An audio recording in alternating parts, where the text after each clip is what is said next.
दोस्तों उम्मीद है सब ठीक ठाक ऐं ख़ैरियत सां हूंदा।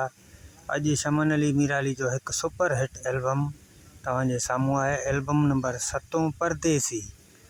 ऐं हिन एल्बम में हिकु थोरी कहाणी रखियलु आहे जेका मूंखे थोरी यादि आहे।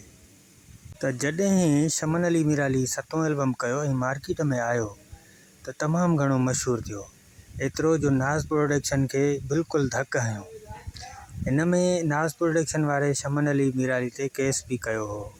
चयो त तव्हां शमन अली खे इहो चयाऊं त असांजो मतिलबु मुआदो ख़तमु न थियो, तव्हां अॻु में ई तव्हां थर प्रोडक्शन वारनि ॾे छो वियव। शमन अली मीराली जो चवणु हुयो त मुंहिंजा जेके मुआदे जे हिसाब सां एल्बम हुया 50 उहे मां कंप्लीट करे चुको आहियां, हाणे मुंहिंजो मुआदो आहे ई न। सो इन ते हुननि अड़ी कई ऐं केस बि थियो हुयो। बहरहाल इहे काफ़ी ॻाल्हियूं हूंदियूं आहिनि, डिघियूं ॻाल्हियूं हूंदियूं आहिनि, पर वीडियो पंहिंजो मुख़्तसिर हुजे।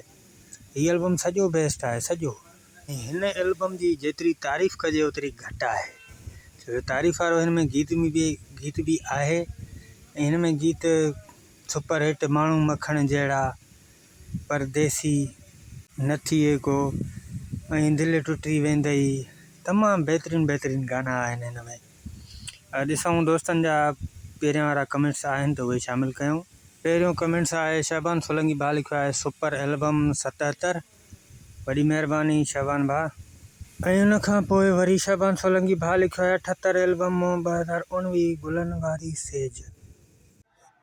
वारी सेज आख़िरी यादि आहे। हा, तव्हांजो बिल्कुलु सही आहे चवणु, ऐं मुंहिंजो बि चवणु बिल्कुलु ठीकु हुयो। मुंहिंजो चवणु इहो हुयो त 61 जी दुनिया में हू जेको 78 आयो उहो वीडियो में आयो हुता। ऐं तव्हां दोस्तनि खे हाणे ॿुधायूं त हिन में गीत कहिड़ा कहिड़ा हुया। पहिरियों गीत जेको लिखियो आहे मेवो ख़ान, तमामु बहितरीनु लिखियईं, माण्हू मखण जहिड़ा, हिन दिलि में रखण जहिड़ा। ऐं उन खां पोइ आहे परदेसी न थिए को। उन खां पोइ ग़ुलाम क़ादिर घायल जी शाइरी दोस्तों दग ते बीहो। ऐं उन खां पोइ आहे तमामु बहितरीनु गानो आहे दिलि झट में टुटी वेंदई ऐं निंड बि फिटी वेंदई। उन खां पोइ खमीसो चांडियो जो गीत आहे ज़बरदस्त, तारीफ़ तुंहिंजी या अल्लाह, ज़बरदस्त गीत आहे। उन खां पोइ बशीर अहमद बुके जो कलाम आहे पेर साड़ींदे पघर ॻाड़ींदे। उन खां पोइ ॿियो गीत आहे तमामु बहितरीनु, गीत जा ॿोल आहिनि फ़क़ीर जी मोहबत ख़ुदा जी मोहबत, फ़क़ीर राज़ी अल्लाह राज़ी, तमामु बहितरीनु। उन खां पोइ ॿियो गीत आहे कावड़ में त रुसी वए छाहे विछोड़ो ख़बर पई हूंदई, ज़बरदस्त कलाम आहे मुमताज़ चांडिया साहब जो। उन खां पोइ तमामु बहितरीनु अञा ग़मगीन गीत मुंहिंजा जॾहिं कंहिं प्यार यादि ॾिना हूंदई, तमामु बहितरीनु सुपर हिट गीत। ऐं उन खां पोइ आख़िरी गीत आहे जंहिं गीत वॾी धमाल कई, ईंदे ईंदे सजण या मां पाण अचां, तमामु बहितरीनु गीत। इहा एल्बम सुपर हिट हलियो, सुपर हिट। पर 50 एल्बम दीदार बि घटि न हुयो, हे ॿई टॉप ते हुया। पर नाज़ वारे खे धकु इहो लॻो त हाणे कमु कजे कीअं।